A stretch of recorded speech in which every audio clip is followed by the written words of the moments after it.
Of all the people who would end up regarded by their own people as traitors forever, this seemed like the least likely person. Vidkun Quisling, the son of the pastor from Telemark, the patriotic soldier, the humanitarian worker and volunteer, people thought him so unlikely to sell his own people out to foreign oppressors that after the war they examined his brain to see if he was insane. However, the roots of his ruthlessness do not lie in madness, but rather in upbringing, because the seeds of Quisling's sociopathic behaviour date far back before 1940. This is the story of a ruthless, relentless, sociopathic success story in everything but reputation. This is the story of Vidkun Quisling.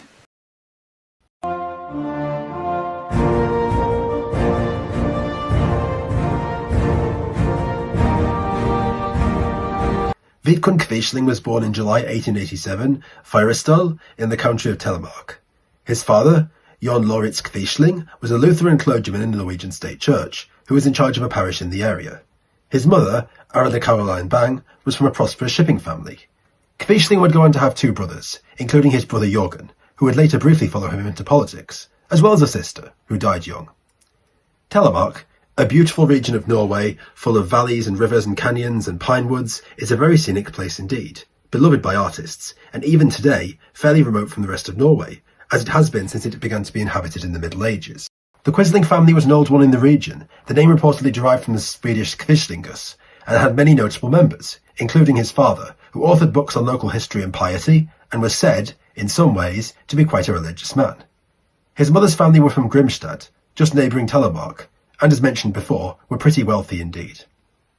Vidkun's mother, at least in his early years, was pretty central to his life. Kind of. Although the contemporary writer Arnold claimed the mother was, quote, of a kindly disposition, he also claimed she was, quote, certainly a strong-willed person and by far the most commandeering personality. This may in no small part have been due to the fact that Vidkun's father was often absent due to his parochial duties, and when he was at home was often absorbed and engrossed in reading, something Vidkun would come to share. In turn, the children were often bereft of maternal attention, because Anna, in Vidkun's early years, didn't occupy herself very intensely with the children, who were left a lot of time with servants, especially in outdoor activities. Some have later wondered if this combination of lack of parental attention and long solitary periods may have resulted in Vidkun becoming the awkward, shy, cold-seeming person he later became, with distinct awkwardness around women. Indeed, it seemed something was queer about the Quisling brothers, who, as Raystad noted, never, as far as could be observed, evinced warmth or showed mutual attention, although they enjoyed themselves in each other's company. They had some apparent traits of family likeness. By observers, it came to be considered part of the Quisling family character to be cold and indifferent, although balanced and not unfriendly. At any rate, Vidkun and his brother both possessed these characteristics. Vidkun, indeed, developed curious traits growing up, including a curious passivity mixed up with a curious dogged stubbornness. Once, sitting in the pouring rain in a horse-drawn cart between two grown-ups, each of whom had an umbrella, he let himself be soaked in the rain for ages, letting it soak down him without letting so much as a sound until he discovered a plight he was in. On another occasion, he was asked by a man to look after his horse, and the man and his fellows forgot all about it. So instead, Vidkun stood by the animal for hours without asking anyone nearby to help him. Back in those stiff upper lip days, these traits were very admired in Vidkun, but one does wonder what kind of inner rage, inner resentment and inner bitterness could result from such a confused character.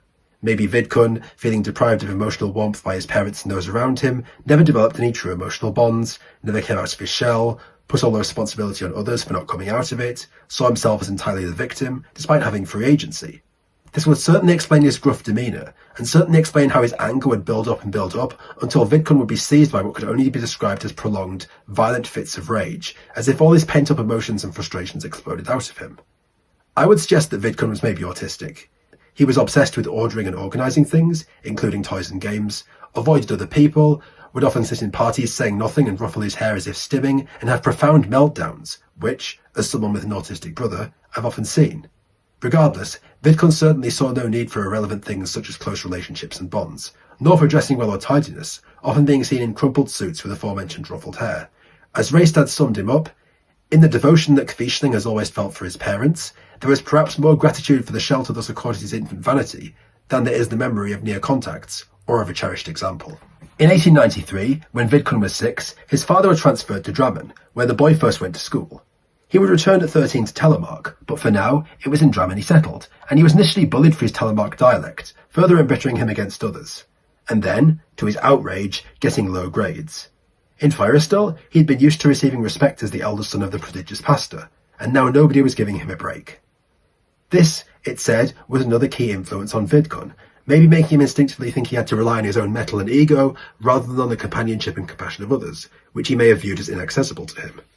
He once more, after some initial outrage, became inward-looking and aloof, spending lots of time in nature and disdaining to hang around with the other children. It seems as if Quisling's vanity ran to the very bone, becoming a passive, scornful, vulnerable narcissistic type, which, due to his emotional stunting, he compensated for, much as with Jefferson Davis, with an unbending and stern demeanour. Some saw it as a regal reserve, others saw it as an arrogant imperiousness. In my opinion, it was probably both. In 1900, Vidkun's family moved to Skien, in his native Telemark, when he was approximately 13, although Vidkun was once again disappointed, seeing life in the town of Skien as being like life in the town of Drammen, and once again without the privilege he enjoyed in Firestall. In his studies, Quisling was highly capable, however, always getting good marks, but he continued to be isolated and self-centred, spending most of his time with his 1 year younger brother. Together they indulged in some interesting games. While other children played with kites or at tag, the two boys indulged in exercises designed to test and train their wills, including staring into each other's eyes for half an hour or longer. There was something mystical and esoteric about these two, who loved myth, legend and theological musings, and later with Quisling, astrology. And although their father is no doubt an influence here, based on his own writings, it's clear they were quite the set of peculiar characters. Quisling's character, at this time, also solidified further, his military career adding a militaristic, more conservative bent, because in 1905, Quisling entered the Royal Norwegian Officers' School. He obtained his officer's commission in 1908 and continued his studies at the Royal Norwegian Military Academy until 1911, passing many quiet years.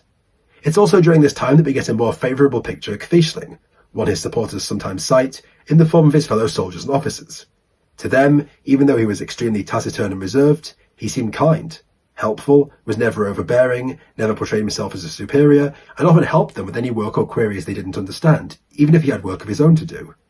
They did, obviously, note that he was eccentric, nicknaming him Quisling or Quikstad, but these were compliments owing to his quick mind and intelligence, and he was even jokingly nicknamed Zachariasen, owing to the fact that a teacher of stenography, who he had put down during a first lesson symbols for the names of all the pupils in the class, boasting that he wouldn't need to ask their names anymore, immediately proceeding to call Quisling that name on the second lesson.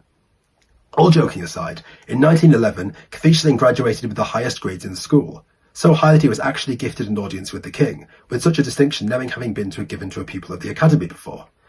Quisling then went into the artillery, and from 1911 to 1918 he not only continued his training, but delved into military science, history, mathematics, philosophers, and became more mystical in his thinking. Later, he would begin working on his own universal theory, called Universism.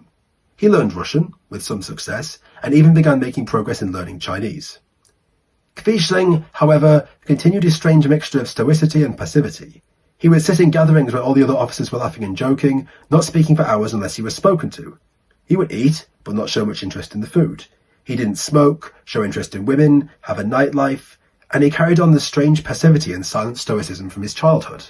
Once, on a night ride in the company of a younger officer, he kept silent the whole time and didn't even say one word when, in the dark, his horse got stuck in the quagmire, and instead of asking for help, he silently went about getting the horse out himself.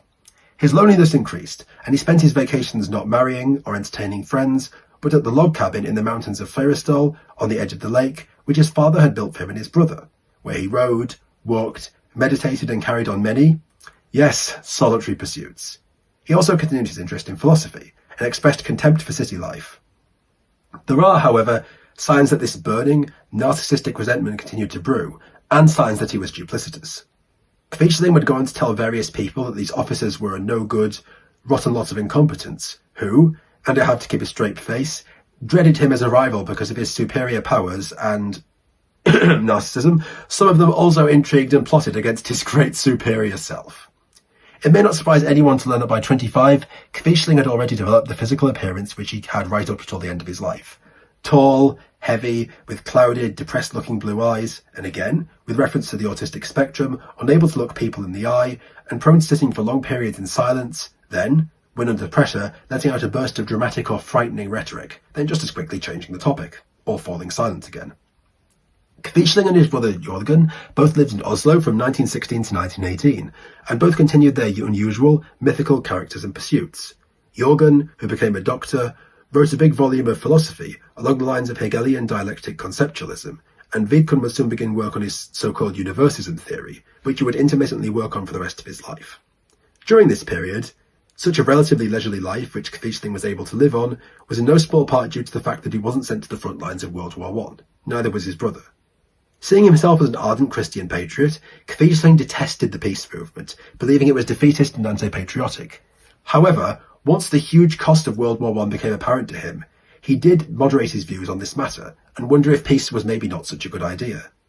Once the war was over, however, he would know little peace in his own life, since he would go on to a life-changing trip to the Soviet Union.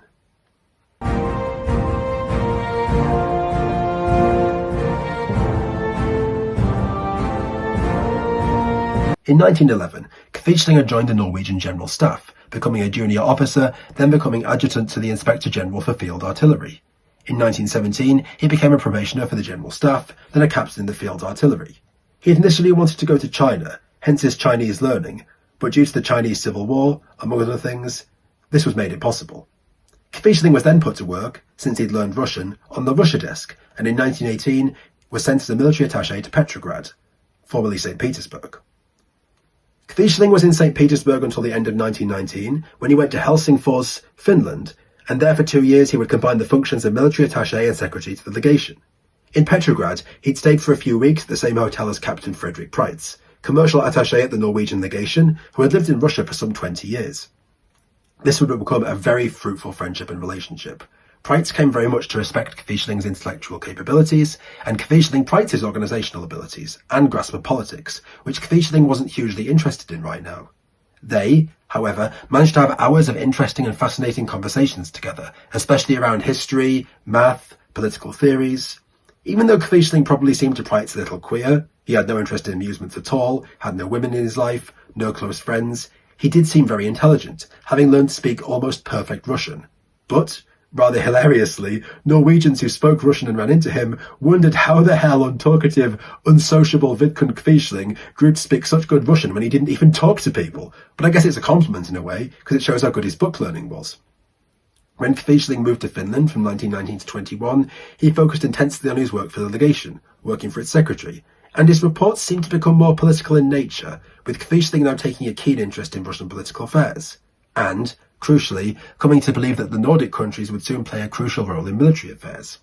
However, as usual, he maintained a strange mixture of passive and stubborn. Once, when he was at the legate's house in a group, despite the topics focusing around Russia, Quisling, in very autist style, didn't say a single word apart from yes or no the whole time, leading to one of the people there to say, "What a queer type of military attaché you have got."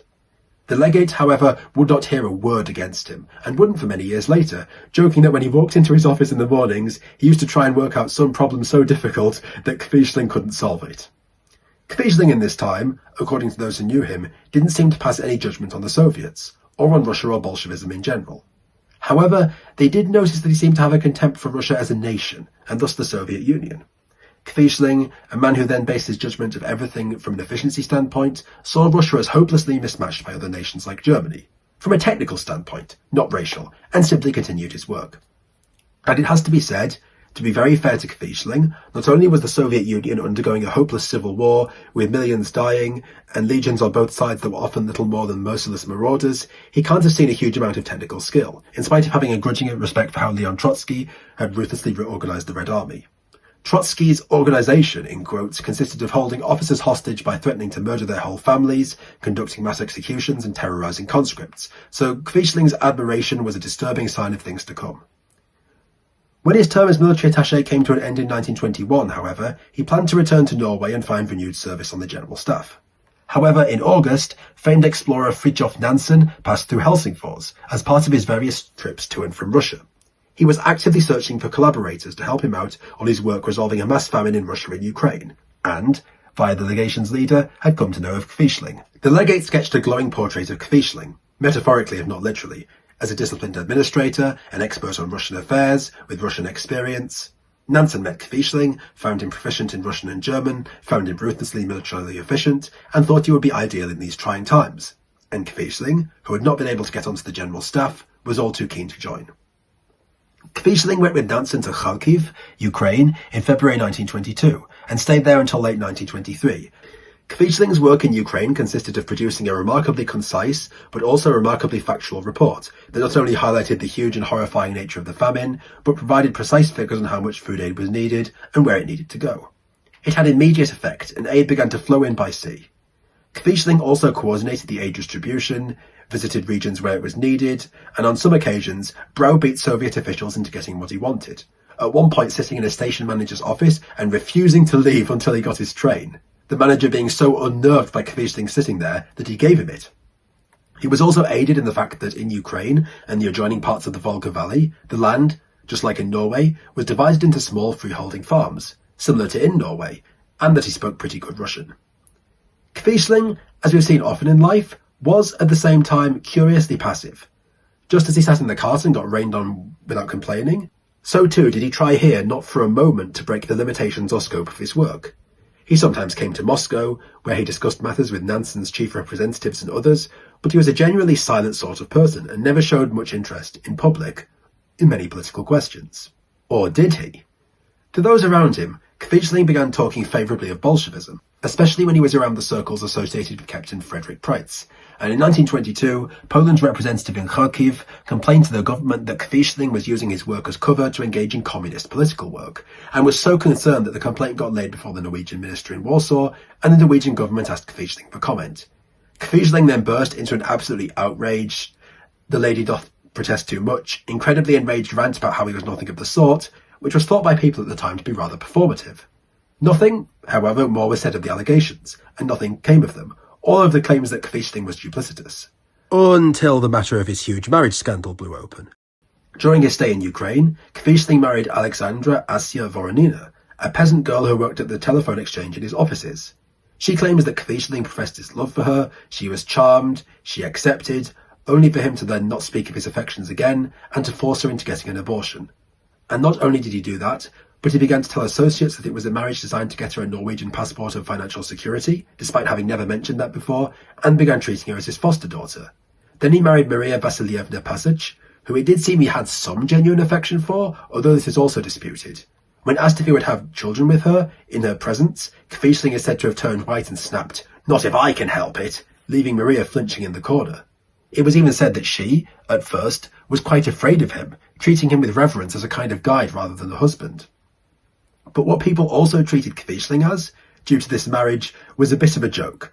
They knew in different cultures worldwide it wasn't unusual for a man to have 2 or more wives, but in these kind of creepy, weird, unusual circumstances, even certain members of his own family were creeped out. His own uncle described the situation, with Quisling stringing along an unhappy Asya as his foster daughter, while treating his second wife as the real wife, as, quote, depraved. And Asya, in her own memoirs, would later be of the same opinion, especially after Quisling essentially parcelled her off to France under exile, promising to provide money for her and then providing it irregularly, and essentially forgot about her.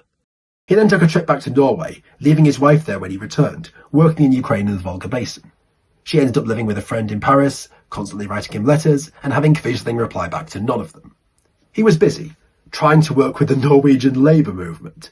In 1924, he proposed to a far-left friend that they could show secret information from the general staff, which it had on the communists and left-wingers, to the left-wing movement, and even proposed to help them start a revolutionary militia, which could, quote, defend against reactionary attacks. Nothing came of the scheme, but it does seem that Quisling genuinely believed in communism. He was, however, also working on other matters. From 1924 to 1926, he worked for Nansen and the League of Nations on Russian and Ukrainian problems. In 1924, 25 and 26, he assisted in the attempt to create a national home for Armenian refugees in Yerevan. Little would come of this due to Soviet interference, but Quisling would be able to make a trip to Armenia and was then soon able to take up residence at the Norwegian legation in Moscow from 1926 to 1929, where it seemed more opportunities would await him. One opportunity Quisling felt he was denied, however, was to be reinstated in the Norwegian General Staff, his membership of which had elapsed. He made a rather curious attempt to be reinstated, lobbying certain individuals but never going through the official channels, then wondering why he was refused. Clearly from some kind of narcissistic rage, from that time on, he considered himself to have broken with the General Staff, and he nourished a great hatred for the leaders of the army. Many people consider this as why he tried to work with the communists in betraying the army in 1924, a cold opportunism which has always characterized him, as well as a definite narcissism. He even wrote to the king in November 1927, something he would often do, clearly assuming he was so important as a captain as for his letter to be a priority for a literal monarch, complaining of the obstinacy of the head of the general staff in turning down his application. In 1931, he was placed on the reserves with the rank of major, but still nursed a great deal of bitterness, as he often did with everyone who crossed him, in his Jefferson Davis-like waves of pettiness.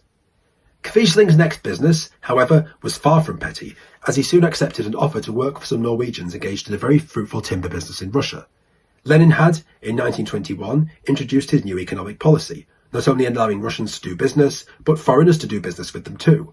And one of the businesses was the Russo-Norwegian Onega Wood Company, and its general manager was Norwegian, who was Captain Frederick Preitz. Preitz would play a huge role in Quisling's life. Born in 1878 in England, where his father was a pastor of the Seamen's Mission, not only were they united by their joint family background, but Preitz already had a good school education in England and Norway, and also became an officer in the Norwegian army in 1902. He had met Quisling at army field exercises and came to very strongly admire his intelligence and ability, often talking and looking at Quisling for approval. Preitz was outgoing and gregarious versus a shy and quiet Quisling, but Preitz was determined, out of genuine loyalty to his friend, to somehow launch Quisling as a great man, in spite of his passivity. Preitz, having left the military and lived in the north of Russia, in the Onega district since 1911, spoke good Russian, had known Quisling since 1918, and the two often discussed politics together. Preitz also discussed Quisling's good qualities to people warmly, seeming to see him as a powerhouse of knowledge. In 1926, he made Quisling the representative of the Onega Wood Company in Moscow, telling one of its members that Quisling does not know the first thing about all this, but he will know more about it than any of you in a short time. And Quisling indeed got to work quickly knowing about it, moving with his wife into a building formerly used by the British Trade Mission after relations with the USSR were ruptured in 1927. He also helped represent British interests in the aftermath of the rupture until relations were restored in 1929. People who looked at Preitz and Quisling during this time noted that Preitz was the less intellectually capable of the two, but interestingly, Quisling deferred to him in everything. He was very obsequious, he obeyed him, did everything he said. It was like, ominously, from the very start, Vidkun Quisling was a man who, having no original ideas of his own, naturally and automatically submitted to the more capable man than himself, and followed him all too willingly. He did, however, seem good friends with Preitz, in the sense that Quisling had any friends. Throughout 1926 and 1927, Quisling and Preitz would sit for hours together, working out schemes for the Onega Company, or to draft some documents to be submitted to the Bolshevik authorities. During this time, Quisling studied, or thought he studied, Russian history, reading all kinds of history books and sources, but always taking them to racial or biological conclusions and tending to ignore other things. He also spent a lot of time in his strange and mystical bent, studying astronomy, writing his philosophy, and musing that there must be life on other planets. It was once said that every time a real astronomer meets an amateur one, he suspects something is wrong with his mental state, but in this case, apart from the very clearly ominous things, it just seems this was one of Quisling's many forms of escapism that he indulged in. And Quisling was, indeed, known for being an escapist. He liked playing games with children, he sat in the corner of parties and daydreamed and stimmed, he dreamed of life on other worlds, and throughout 1926 and 1927 in Moscow, Quisling would somehow follow Preitz or members of the Onega Company to plays or nightclubs, but seemed to have absolutely no interest in what was going on there. Not the women, not the entertainment. He didn't pay particular attention to food, or to alcohol, or to women, or to making friends, and seemed wholly immersed in his own little dream world. One wonders if this is the reason why his conscience has been able to endure so much shadiness, but much more on that later. Or maybe sooner than we think, because the Preitz ruble scandal broke open. It turned out that Quisling and Preitz had arranged to have British pounds, in small notes, smuggled to Moscow in the diplomatic bag, and exchanged there at rates favourable to them. Preitz mixed these smuggled expenses in with the legitimate expenses, and not only managed to artificially reduce costs for his company, but also to keep it significantly afloat. And indeed, smuggled so much currency that it's estimated that he and Quisling made over £300,000. The two constantly got people to give rubles for sterling in a higher proportion than that was fixed in the original. The two constantly got people to give rubles for sterling in a higher proportion than was fixed in the official Russian rate of exchange. And, for Quisling's supporters who claim he never touched a penny of the money, most of the transactions were carried out at Quisling's lodgings at the British legation, and he was already under suspicion of spying for the British, as well as engaging in subversive Marxist activities. This, as you could imagine, might draw the attention of the Soviet GPU, or secret police. They were already hyper-paranoid enough as it is, what with this being the age of Stalin, and suddenly a dude who's throwing around Marxist opinions, while also allegedly spying for England, while also taking part in Marxist study groups, while also being a foreigner, is fiddling with their currency. You can imagine what Stalin might be thinking here. Is this dude trying to manipulate our currency to trigger a crash, for some ulterior motive, laundering it for intelligence purposes? Either way, the GPU found out, and Quisling was summoned, but Preitz, in a hobby that would become common, fled the country just as the scheme was exposed. He left behind, however, his supposed best friend Quisling, who had to testify before the Moscow police court. Quisling, however, smiled before he left for examination, not attaching much importance to such a thing. After all, he was Vidkun Quisling. What could go wrong? Quisling, however, was absolutely enraged when he returned after 4 hours of grilling from the police. He wasn't charged, probably because he was a foreign diplomat, but the company was taken back under Russian control and a stain hung on Quisling from then on. And then, would you have guessed it, out of the blue, Quisling suddenly became a passionate anti-communist. The Norwegian poet and dramatist Nordahl Grieg, and myself included, think this is entirely why Quisling became such. He often talked about the excellence of communism, including the pro-communist Norwegian labour movement, which he tried to work with. But his pride was hurt when he had suspicion called in on him by the GPU, he went into a narcissistic rage, and, maybe, confronted with the flagrant incoherence of his acts, wanted to re-establish the unity of his personality and sleep at night. So, immediately passing an aggressive condemnation of the Soviet system and everything to do with it, he did a complete 180 to spite them. I also think to Quisling that this seemed perfectly natural. To him, democracy was dead and buried, a firm hand was needed to correct politics, and who else's but his, and the only political action that could fix this was something extreme, either left-wing or right-wing, in keeping with Quisling's unbalanced personality. So, he probably shrugged, fascism was just as good as everything else, and began to complain that Norway and the Norwegian establishment was infiltrated by communists. Not enough, however, for him not to opportunistically keep on trying to rejoin the general staff. From 1921 to 1927, every time Quisling visited Norway, he tried in some way to be reinstated in the general staff. He always saw himself as being indispensable, and now he believed himself even more so, even more enriched with his new experience and knowledge than his already amazing self was. Then was amazed when he didn't get reinstated, which was definitely not something to do with him. In 1921, when he'd agreed to work with Nansen in Russia and Ukraine, he didn't once ask the general staff if he could stay on, instead remaining passive. In December 1923, he also failed to push for it. He just automatically relied on the assumption that his work with Nansen counted in his favour. Not once on any of his visits to Norway did he try to pass the general staff exam or sign up for it. Many other officers who'd passed it had been able to get jobs, but Quisling just assumed he'd get a special promotion. He never negotiated, asked formally or did anything. He just remained his usual weird mixture of passive and stubborn and assumed it would work, and when it didn't, flew into a narcissistic rage. Puffed up with pride, he once said to an old acquaintance that he didn't know why he bothered to be in the general staff when he had been used to spending millions of kroner with Nansen. Translation: keep your stupid general staff. I don't want it. When he returned to Norway, however, he did try other things. In 1929, he started to work with the right-wing Fredrelandslaget, or League of Patriots, which many considered a fascist organisation. He was helped in working with it through Johan Hjort, a friend of Captain Preitz, a significant figure on the far-right scene, who was the president of the Oslo section of the Patriots League. He proposed Quisling to succeed him, and Quisling was immediately, and ironically, elected on the recommendation. Quisling, however, did impress those on the League. He very soon revealed himself to be an expert on a lot of Russian affairs, spoke very convincingly about Bolshevism, talked about his experiences in Russia, and impressed a lot of people. However, this being Quisling, anything involving a collective effort was never to have him collected around it for long. The Fredrelandslaget was anti-communist, but, being non-partisan, relied on support from a lot of different sources. Quisling hated these restrictions, wanted to be in charge of everything, so he abruptly formed, in 1931, Nordisk Folkereisning I Norge, or Nordic People's Rising in Norway, without informing the leaders of the patriotic movement, creating, as you might imagine, just the tiniest amount of bad blood.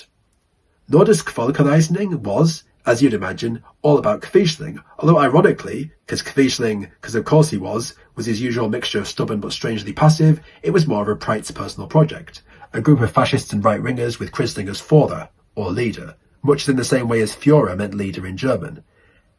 And, as you could also imagine, it bore a sun cross with a resemblance to a swastika. and wanted racial heredity as law, and wanted a strong corporatist state. Quisling had written a wildly popular racist book, Russia and Ourselves, which became the basis for the group's ideology, which was, in Quisling's words, aiming to eliminate the imported and depraved communist insurgency, which Quisling had once helped to import, but no mention of that depravity was ever brought up. As you could also imagine, since it was a conspiratorial low-level group recruiting businessmen and officers of varying degrees of success, it was not successful. But Quisling suddenly was.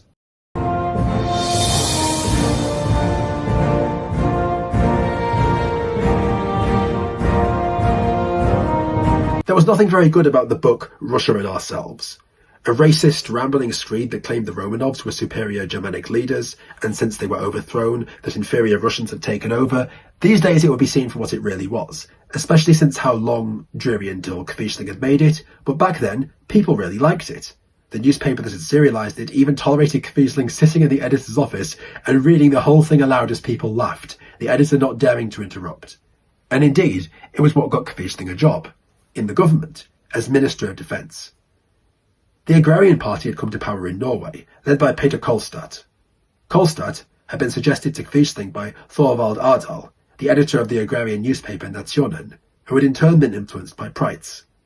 Quisling, who seemed to Kolstad, who did not know him, to be an expert on Russia, was swiftly brought into the government, and one of his first actions in the post was to send in troops to deal with a communist-led strike in Menstad.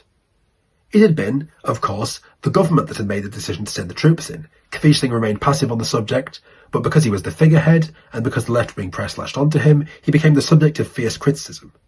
Some of this criticism, much like with Quisling, was quite vulnerably narcissistic. How dare Vidkun Quisling repress our violent riots? But then they caught on to his earlier militia plans, and leftist inclinations, and Quisling, to his outrage, became the object of huge unwarranted criticism. Imagine that, a man who flipped between different movements opportunistically, condemned. And then his membership in Nordisk Folkereisning came out too, meaning that people began calling Quisling the, quote, fascist in the government. Quisling, however, nonetheless pushed on. He investigated the revolutionary trade union opposition leadership in relation to Menstad, and a number of them were proven to have carried out subversion and violence against the police on behalf of communism. Even though this was now proven, this, however, seemed to ironically enrage the leftists and the leftist media even further, who began to go after Quisling relentlessly. Quisling, however, didn't let it stop him. He managed to get a permanent militia called the Leidang established, which, unlike his earlier ironic workers' militia, was to be counter-revolutionary. Despite the ready availability of junior officers in the reserve, however, Quisling only established 7 units by 1934, and funding restrictions meant it eventually fell to pieces, in no small part due to his pacifism. Quisling, at this point though, was gaining a reputation as a thorough and tough administrator, disciplined, no-nonsense, diligent in carrying out his duties, until the Pepper affair happened.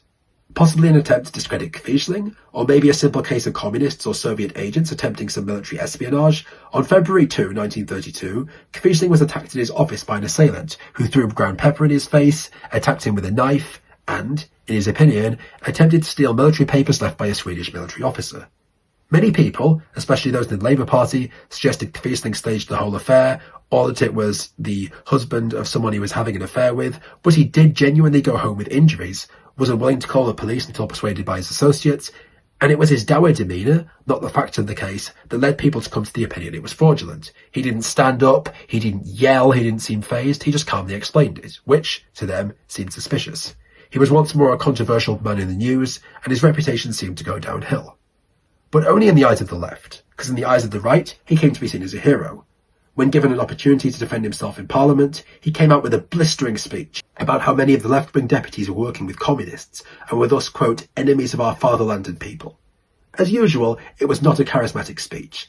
Quisling spoke slowly, cumbersomely and without flair, but his words seemed to give him flair to people, to tens of thousands. One outlet referred to him as the, quote, man of the year, and many thought this would translate into electoral success. Apparently, so did Quisling, because in late 1932, as the Agrarian Party began to disintegrate, he circulated a memo calling for the Prime Minister to stand down. The Prime Minister was only hindered further by the Kullmann affair, in which he was widely seen to go too soft on hardline pacifist agitator Olaf Kullmann, especially by a population recognising that the nation must be ready for war in the near future, possibly with the Soviets, and the government fell in 1933.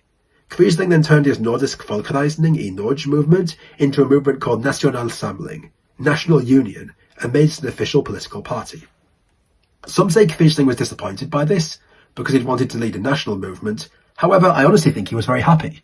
He'd proven himself unable to work with other people, his narcissism meant that he knew best, and even if he'd sunk the government's ship, his own ship, if it made him king of the dinghy, he was happy. He could have even staged a military coup, but of course, with his weird mixture of pessimism, narcissism, pacifism, and only being really capable of scheming in shadows, did not do so, and instead planned on contesting the forthcoming October parliamentary election. The Bjergde Folkets Krishjelp, the Norwegian Farmers' Aid Association, aided Samling, as did many priests, who saw it as a bulwark against communism, a class of people who were disproportionately represented in its ranks. Samling has often been compared to the Nazi Party, but at this stage there were no uniforms, the party never mentioned anti-Judaism, it didn't talk so much about racial theories, and Quisling was not anti-Christian at all as Hitler was. In fact, he saw himself as profoundly Christian, and proclaimed that he was a Christian, that it was a movement unique to the political heritage and traditions of Norway. There was, however, the small matter of its sun cross symbol, and the fact that Quisling was the faller, and it started out at the same time as the Nazis, but Quisling said these were just small technicalities. For the people, however, they were big technicalities, and the party only gained 2.2% of the vote in the October election, and only 3.5% in constituencies where it fielded candidates, and in some it was so hastily set up that it couldn't even field candidates, and it did only slightly better than its hated communist rivals. This was, I admit, in part because Quisling had started the party up in such haste that many Norwegians didn't know it existed, in part because, with his mixture of passivity and narcissism, he didn't campaign well, and in part because he couldn't demonstrate any skill as an orator in the Hitler style, but it was also, generally, because the Norwegian people weren't fooled by this once communist turned fascist when convenient father, and quickly forced away his chances of winning office. Quisling, however, was not deterred. Of course, in his narcissism, his attitude to compromise hardened, and his attempt to build a broader right-wing coalition failed, but he could do it. He was Vidkun Quisling. It didn't mean, however, that he didn't have to make some compromises. He agreed to listen to members' demands, and also came up with a 30-point plan, because amazingly, in his narcissism, the party had no plan at all. The plan called for banning leftism, banning strikes, abolishing unemployment, censoring the press and sterilising, quote, undesirables, among other things. Party growth after this point was steady, but slow and steady, until the 1935 heads will roll comment ruined it. Media outlets at the time, many of them leftist, quoted Quisling as saying that heads would roll if he took power. Later, it would emerge among some sources that he'd not said this at all, and it could be that Quisling was referring to the chaos that would occur if the left attempted to take power, and maybe he was referring to defending against it. But, due to his already infamous reputation, this rippled around the country like wildfire. Thousands of members resigned, in some places over half, including key nationalist ideologue Kai Fjell, and even Quisling's own brother Jørgen, of eye-staring fame, bailed.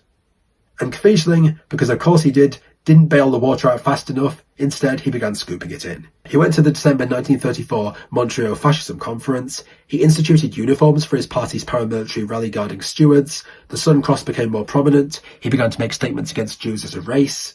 The uniforms of his party looked silly. Norwegians even said they looked like bus conductors. And they instituted a Heil og Seil salute, complete with a raised arm, that looked like the Nazi Sieg Heil, even if it was a traditional Norwegian greeting. As a result, in the 1936 election, he did even worse, gaining just 1.6% of the vote and losing the support of much of his Christian base, his party becoming more of a weird sect than a social movement. The charismatic, aggressive Hjort left the party, taking other members with him, and financial difficulties set in. And Quisling, because of course he did, as the cherry on the cake, sent Hitler a birthday card for his 50th, thanking him for, quote, saving Europe from Bolshevism, just after Kristallnacht. And talking of Hitler, Quisling, quite naturally, had his thoughts move in that direction. If he couldn't take power through a popular vote, he shrugged, why not through foreign backing? Was he not a genius who deserved it? He began to tell people that Norway should be united under a German-led confederation of Nordic states, submitted to Hitler, and began working with Hitler accordingly. He already knew Alfred Rosenberg, Hitler's senior, ironically named foreign policy advisor, and soon met Admiral Raeder, Admiral Canaris, and other figures, and began to pass on Norwegian intelligence to them. He also began a lecture series entitled, quote, The Jewish Problem in Norway, and stated that a British-Soviet alliance made neutrality impossible, and if it happened, Norway would have to, quote, go with Germany. When war broke out in 1939, Quisling was no more successful, but he was busy. As was once said about the conman Clark Rockefeller, he acted, some would say acted was charitable, like a man with industry but no talent. In October 1939, he worked with Preit on an unsuccessful plan for peace between Britain, France and Germany, and their eventual participation in a new economic union, a racist early EU of sorts. He also, being absolutely indispensable to everybody, mused over how Germany ought to go on the offensive against the Soviet Union, and how it should do it. And because Hitler definitely didn't have capable generals or intelligence officers to do it for him, he travelled to Germany in person to present his plans to Hitler. Quisling was advised by Hitler's officers that he should offer a pro-German coup, followed by an invitation to the Germans to land. He agreed to do this, but in the negotiations before meeting Hitler, he relied on fellow party member who had grown up most of his life in Germany, Albert Hegelin, a dramatic opera singer who spoke German but was prone to damaging exaggeration. Hegelin vastly inflated the number of Quisling's supporters to, quote, at least 200,000, said the Norwegian people would support the coup, the full 9 yards. Having won over German officers, Quisling's next step was to meet Hitler. Hitler promised he would respond to any British invasion of Norway by invading himself, but, and we can't think why, thought Quisling's plans for a coup were overly optimistic. Quisling, of course, sat there passively, but was glad to be offered money to bolster National Assembling, and, suspiciously for Norwegians, suddenly his party was hiring secretaries, flush with funds and pushing out propaganda. He spent a few months ill after this, with kidney issues, but the Germans soon saw use for him, kidneys and all, and then summoned him.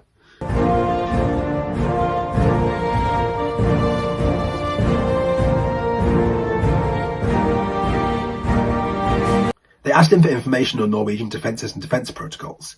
Quisling, either so he could sleep at night or due to the tiniest embers of conscience creeping into him, only answered in very general details and didn't give many specifics, but answer he did nonetheless. On April 8, Allied forces, at the Norwegian government's invitation, moved into Norway, and then the Germans answered, by invading on April 9. The German invasion, Operation Weserübung, or Weser exercise, intended to capture King Haakon and the government of Prime Minister Johan Jagsvold. However, the presence of the parliament arranged their evacuation to Hamar, in the east of the country, preventing this, and the Norwegians and British immediately began fighting back. The Blücher, a German cruiser carrying most of the personnel intended to take over Norway's government, was sunk by Oscarborg Fortress in the Oslo Fjord, killing all aboard, and the Germans took some heavy losses as they invaded, but still pushed on successfully. This was an awful humiliation for Vidkun Quisling. Hitler had already gone ahead with the invasion, without even telling him, and Quisling, with his usual passivity and pretensions, spent hours and hours wrangling over what to do, but finally decided to go ahead with his coup anyway.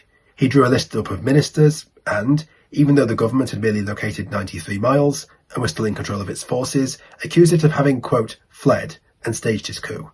Oslo was occupied, and by 5:30 p.m, Norwegian radio had ceased. At 7:30, Quisling entered the studios and declared himself Prime Minister. He revoked the mobilization order, and ordered the army in Elverum to arrest the government. The army kept on mobilizing and fighting. His friend in the police in Elverum refused to arrest the government. At 10, Quisling broadcasted again, once more reading out his list of ministers and proclaiming the fighting to be over, but in spite of this, and in spite of Hitler agreeing to recognize him, the fight went on. Furthermore, the king, contrary to Hitler's demands, said he would rather abdicate before appointing any government occupied by Quisling. Hitler withdrew recognition of Quisling's government, Preit, once again, bailed on Quisling, and once more, over half of Quisling's supporters bailed on him. In some regions, 60 or 70%, because they were ardent Norwegian patriots who could not bear seeing their country subjugated, or to work for someone helping it. Quisling looked finished. His CBE was revoked by the British government, his supporters deserted him, and the international media derided him as a failure. Quisling now became a byword for betraying your country, and to Quisl was in the process of screwing someone over. Quisling, however, wasn't totally screwed. Hitler, who appointed the German Administrative Council to replace the Norwegian government, wrote to him thanking him for his efforts and guaranteeing him some kind of position in the new government. Said new government, once the Germans had seized the whole country in May, was led by Joseph Terboven. Terboven was a so-called old comrade who had been with Hitler from the start, was a dedicated Nazi, was very, very efficient and very commanding. Everything Quisling was not, and actually forced him to step down as head of National Assembling and briefly go into exile in Germany. Quisling, however, via his contacts with Hitler, got himself brought back to Norway, and Hitler ordered him to work with Quisling. And Terboven and Quisling got to work very fast. By the end of 1940, the monarchy had been suspended, and all other parties but National Assembling outlawed. Censorship shut up, and Terboven's Reichskommissariat Norwegian was in charge of everything. Quisling served as de facto prime minister of a 13-man body known as the Leadership Council, and 10 of the 13 were from Nationalsamling. He quickly set to work, in his own words, wiping out the destructive principles of the French Revolution, and then went on a mass recruitment drive for his party.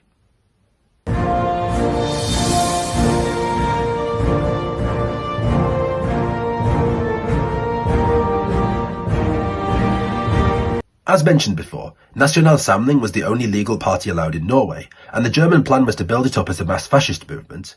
Then, maybe, Quisling could be given more power and set up as the pro-German leader of Norway, with the Reichskommissariat being able to be abolished, saving Germany time and resources. As part of this plan, Quisling went on the campaign trail nationwide to beef up his party and attempt to get new members. It was an absolute disaster. The party never gained more than 40,000 members out of a nation of millions, and people who did join were ostracized from society by the so-called Ice Front, in which regular civilians would shun Quislings and German soldiers. It was under this dark cloud that Quisling flew to Berlin in December 1940 to negotiate the future of Norwegian independence. Browbeaten by Hitler due to his poor performance, he agreed to raise a legion of thousands of Norwegian SS men to fight for the German army. He also stated that he opposed the killing of the Jews, although not for humanitarian reasons, and we're quoting him directly.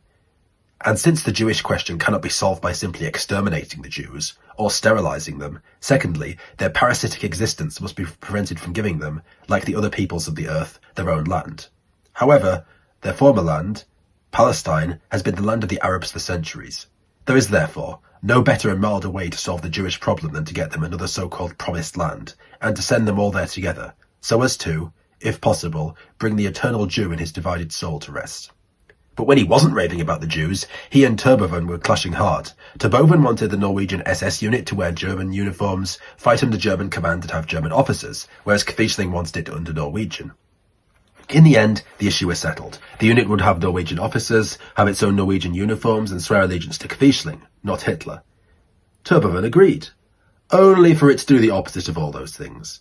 The German uniform-wearing, Hitler-oathing, German-commanded unit, as if to add insult to injury for its members, was then sent to a particularly hot, particularly cold, section of the front in Leningrad, where they would receive many, many more injuries. The Germans grumbled that, I can't think why, the Legion showed poor fighting spirit and poor respect for orders, and it was disbanded. It was yet another blow for Quisling. He had failed to please the Nazis, gotten many of his already small party faithful killed off, and now the chief Quisling was even unpopular among Quislings. Moreover, his regime began executing imprisoned opposition leaders, and in September 1941, Viggo Hanstein and Rolf Wikström were executed, and many more imprisoned, following a strike in Oslo. This was a watershed moment, dividing the occupation into its more innocent and more deadly phases, and making people decidedly more opposed to Quisling. Then there was the confiscation of all radios, the fact that those who supported the government in exile were described by Quisling as traitors. However, he gained some respite when in January 1942, Terboven told him that the German administration would be wound down, and that Hitler had agreed to appoint the transfer of power to him, scheduled for January 30. In the end, on February 1st, he was made Minister-President of Norway, with his head on the postage stamp and other perks, but, of course, Terboven and the Reichskommissariat were still in power. And then Quisling made things worse. He tried to force all kinds of people into the Nationalsamling youth organisation, promoting huge unrest. He tried to indict Bishop Berggraff for opposing him, then said the Norwegian people would have him forced upon them, quote, whether they like it or not. And then there was the shooting of 10 well-known residents of Trondheim and its environs, the attempt to enforce conscription, and then Gunnar Eilifsen happened. Eilifsen didn't so much happen as he did stop happening. Ordered to arrest 2 girls who had evaded the also unpopular forced labour, he refused, and the police chief was killed for insubordination. Even by German standards this was illegal, but the regime passed a law in 1943, after his death, making it legal. And then Jews were registered, and rounded up. And in November 1943, all Norway's 772 Jews were sent to Auschwitz, where all but 34 perished. Evidence suggests Quisling genuinely believed they were being sent to a, quote, new Jewish homeland, so maybe we can at least absolve him of knowing of their deaths. That doesn't mean to say, however, that he kept making himself popular. In early 1944, he tried to get the Herd, his paramilitary guard, forced into military service, causing mass resignations. He carried on persecuting resistance members. And, even though the war was coming to a close, he refused to turn back, as figures like Admiral Horthy and General Bunyachenko did. And in fact, he began to get out and out weird. He suggested giving all 300,000 Norwegian soldiers in Germany citizenship. He suggested turning Norway into a giant fortress. And he felt like he would very much need those soldiers and that fortress, because by 1944 it was clear to all that the war was lost. Allied troops were advancing into Germany. Horthy, Antonescu, Laval and all the other Quislings and collaborators were gone, leaving him one of the only ones left. And, as part of his final stand, he made what would be his final trip to visit Hitler, to do verbal battle.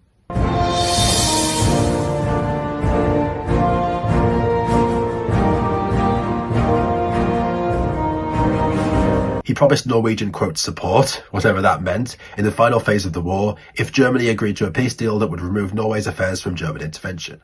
On day one, Hitler refused, albeit amicably, but on day two, after listening to Turbevin rage about Norwegian, quote, saboteurs, he was enraged, and refused to have anything to do with the Norwegian peace until after the war was over, and after Germany won. Only then did Quisling break down in tears. Visiting a friend in Germany before going back home, he cried, not out of compassion for his people, or dread for the Jews, but because of the death of his dream, because the Norwegian people would now recognise him as a traitor forever. No tears for the torn-up families, no grief for the grieving, but for himself. And he would soon have much reason to cry. In May 1945, Germany surrendered, Turbevin blew himself up in a bunker, Hitler shot himself, and Quisling's dream was blown up forever too, when he too was arrested and taken to trial, one of his final Delulu acts being an offer of a power-sharing agreement to the resistance as it retook the streets of Norway.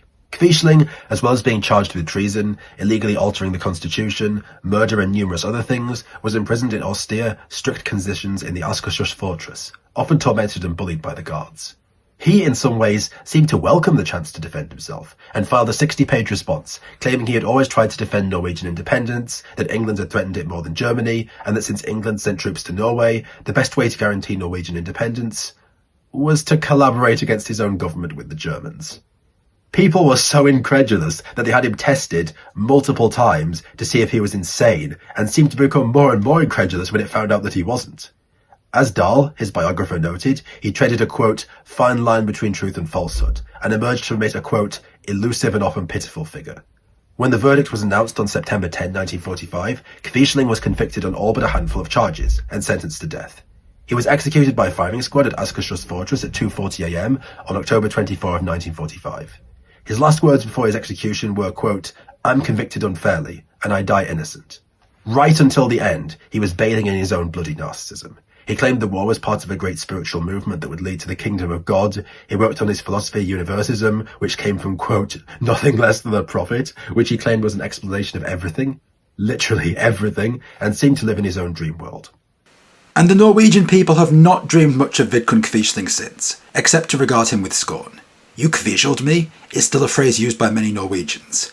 A Quisling, or a Quisling in English, is still regarded as a Franklin or a Kadyrov, as someone who sold their people to a foreign oppressor for worldly benefit. And a nation that brought back the death penalty just to kill you and your friends naturally isn't going to remember you well. Apart from a few neo-Nazis, and Zoomer historian, everyone's definitely non-Nazi ex-YouTuber, Quisling has been viewed with disdain and disgust throughout the years by everyone, and I understand why. I'm not the kind of person who believes you have to be loyal to your country just because it's your country. I believe you should follow the truth, and abandon any cause or thing that goes against it, but to me, it's very clear that Quisling was not the kind of person who abandoned his country to follow the truth, but rather to tyrannise over people. I honestly think the best description of him is from Johan Galtung, who described him as a, quote, dictator and a clown, on the wrong stage, with the wrong kind of script, unquote. He wanted people to follow him, not out of ideals, but because he thought it would make his narcissistic self feel whole. He could not accept being ordinary or regular, he had to be a somebody. Quisling's life is a sad story in what can happen when ego, position, power and prestige become a prison. A prison for the conscience, for conscientiousness, for standards, for a soul, until all has wilted, and all that's left are the rotten, wretched roots of violence and vanity. One Quisling was executed. The world, disturbingly, still has millions running around. Thank you for watching. If you liked this video, please subscribe and hit the bell notification button so you don't miss anything. If you want to support the channel, please consider supporting me on Patreon. The link is in the description.